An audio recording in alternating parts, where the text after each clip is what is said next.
Bismillahirrahmanirrahim. Alhamdulillahi rabbil alamin. Wassalatu wassalamu ala rasulillah wa ala alihi wa sahbihi wa man tabi'ahum bi ihsanin ila yaumiddin, amma ba'd. Inna lillahi wa inna ilaihi raji'un.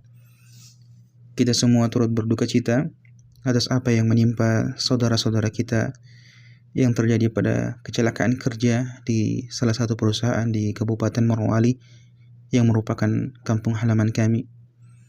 Dan kita berdoa kepada Allah Subhanahu wa taala, semoga Allah Subhanahu wa taala mengampuni dosa-dosa mereka-mereka yang meninggal dunia dan diberikan kesabaran kepada keluarga yang ditinggalkan, serta saudara-saudari kita mungkin yang saat ini masih tengah dirawat di rumah sakit. Semoga Allah Subhanahu wa taala memberikan kesembuhan kepada mereka. Saudara dan saudariku yang dimuliakan oleh Allah Subhanahu wa taala, pada kesempatan kali ini kami ingin menyampaikan tentang hikmah di balik musibah yang terjadi ini. Dan demikianlah seorang muslim tatkala mereka ditimpakan musibah, ditampakkan kepada mereka sebuah musibah dan ujian, maka mereka senantiasa berusaha mengambil pelajaran, mengambil ibrah dari apa yang terjadi pada kejadian atau pada musibah tersebut.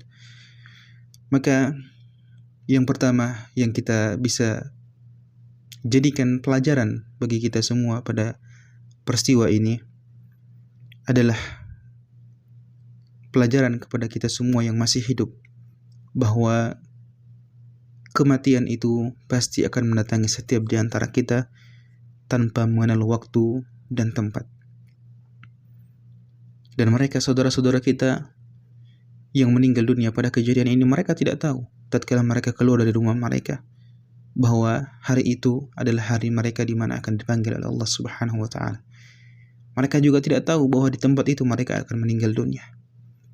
Semuanya adalah takdir dari Allah Subhanahu wa taala.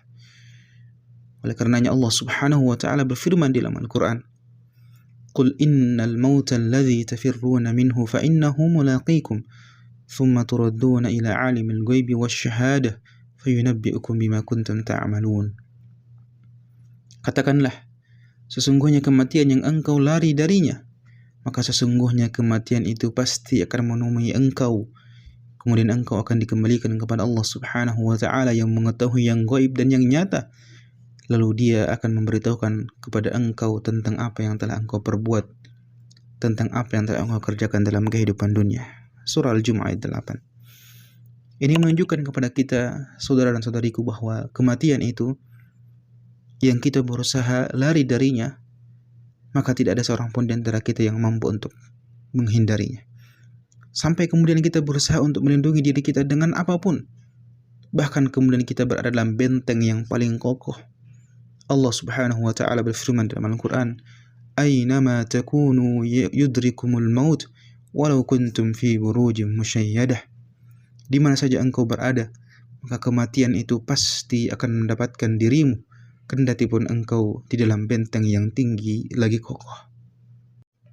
Maka siapapun kita dan sekuat apapun kita berusaha untuk menghindari yang namanya kematian, tidak akan bisa di antara kita untuk menghindarinya. Setiap yang bernyawa pasti akan menemui yang namanya kematian. Allah Subhanahu wa taala berfirman dalam Al-Qur'an, "Kullu nafsin dha'iqatul maut." Tiap-tiap yang berjiwa pasti akan menemui yang namanya kematian. Maka saudara dan saudariku, ini pelajaran bagi kita semua yang masih hidup, bahwa kita adalah hamba makhluk yang pasti menemui yang namanya kematian. Maka pertanyaan bagi kita yang seharusnya kita tanyakan setiap saat, yang kita memuhasabah diri kita setiap saat, bukan tentang di mana dan kapan kita meninggal dunia, tetapi pertanyaan yang seharusnya setiap waktu kita tanyakan pada diri kita sendiri adalah, apakah kita sudah mempersiapkan bekal menuju kematian tersebut untuk menemui Allah Subhanahu wa taala? Bekal kita apakah sudah kita persiapkan? Perjalanan kita yang begitu panjang dalam kehidupan akhirat nanti, apakah kita sudah mempersiapkan bekal yang sebaik-baiknya? Maka ini pelajaran bagi kita, saudara dan saudariku, bahwa kita yang masih hidup masih diberikan kesempatan untuk beribadah, beramal soleh, untuk beramal untuk beribadah, berbekal, mempersiapkan segala perbekalan kita menemui yang namanya kematian tersebut, yang kita tidak tahu kapan dan di mana kematian tersebut akan menjemput di antara kita. Maka kita yang masih hidup, manfaatkan waktu kita sebaik-baik mungkin untuk beribadah dan beramal soleh kepada Allah Subhanahu wa Ta'ala. Yang kedua, pelajaran bagi kita-kita yang masih hidup, terutama bagi para istri yang ditinggalkan. Mungkin mereka para korban yang meninggal dunia, sebagiannya mungkin sudah menikah. Maka nasihat kami kepada para istri, banyak-banyaklah bersyukur kepada Allah Subhanahu wa Ta'ala. Jika suami Anda hari ini masih hidup, syukuri apa yang telah suami Anda berikan kepada diri Anda dan keluarga Anda. Sedikit atau banyaknya, syukuri nikmat tersebut. Allah Subhanahu wa Ta'ala berfirman, "Wala in syakartum la azidannakum wala in kafartum inna 'adzabi lasyadid." Kalau kalian bersyukur atas nikmat yang aku berikan kepada kalian, maka akan aku tambahkan nikmat tersebut kepada kalian. Namun apabila kalian kufur atas nikmat yang aku berikan kepada kalian, maka sungguh azabku begitu besar. Maka ingatlah bahwa suami-suami Anda ketika keluar dari rumah, mereka keluar dengan penuh pengorbanan tanpa melihat teriknya panas matahari, derasnya hujan tatkala mereka sedang bekerja, panasnya tungku-tungku perapian yang mereka lakoni dalam pekerjaan-pekerjaan mereka. Anda tidak tahu bagaimana peliknya kehidupan mereka tatkala mereka telah meninggalkan rumah untuk mencari nafkah. Maka syukuri tatkala suami Anda saat ini masih hidup, syukuri apa yang mereka telah berikan kepada Anda. Sedikit banyaknya yang telah mereka berikan kepada Anda, syukuri nikmat tersebut. Jangan banyak menuntut, jangan kufur terhadap suami Anda.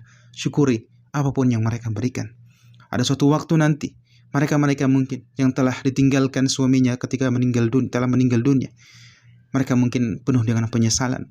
Kenapa mereka tidak banyak bersyukur atas apa yang diberikan oleh suami mereka? Mereka tidak bersyukur tatkala suami mereka masih hidup. Maka Anda yang masih hidup, bersyukurlah atas nikmat yang Allah Subhanahu wa Ta'ala berikan melalui tangan-tangan suami Anda. Lalu kemudian kepada para suami, hendaklah ingatkan kepada diri kita semua bahwa tatkala kita keluar dari rumah-rumah kita untuk mencari nafkah, mencari rezeki, untuk memenuhi kewajiban kita memberikan nafkah kepada keluarga kita, ingatlah senantiasa tatkala Anda keluar dengan hati yang ikhlas, hanya mengharapkan pahala Allah Subhanahu wa Ta'ala, maka ingatlah selalu bahwa pahala yang begitu besar menanti Anda. Nabi kita SAW bersabda dalam hadisnya, "Innaka lan tunfiqu nafaqatan tabtagi biha wajha Allah illa ujirta 'alaiha hatta ma taj'alu fi imra'atik." Sungguh tidaklah engkau menginfakkan nafkah, yakni mencari nafkah, mencari pekerjaan, memberikan harta kepada keluargamu dengan tujuan mengharapkan melihat wajah Allah pada hari kiamat nanti, kecuali engkau akan mendapatkan ganjaran pahala yang begitu besar, sampai pun hanya sekedar makanan yang engkau berikan kepada istrimu. Hadis riwayat Bukhari rahimahullah ta'ala. Maka teman-teman, para lelaki Anda, para suami, bersyukurlah Anda tatkala Anda keluar dari rumah Anda dengan hati yang ikhlas dan hanya mengharapkan pahala dari sisi Allah Subhanahu wa Ta'ala.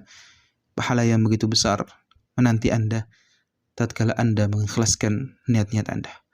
Maka ketika Anda keluar dari rumah, jangan lupa niatkan bahwa Anda keluar dari rumah untuk memberikan nafkah kepada keluarga Anda, untuk memenuhi kewajiban Anda kepada Allah Subhanahu wa Ta'ala, agar Anda tidak hanya sekedar mendapatkan lelahnya pekerjaan, peliknya kehidupan, tetapi juga Anda merasakan bagaimana pahala yang begitu besar yang menanti Anda semua.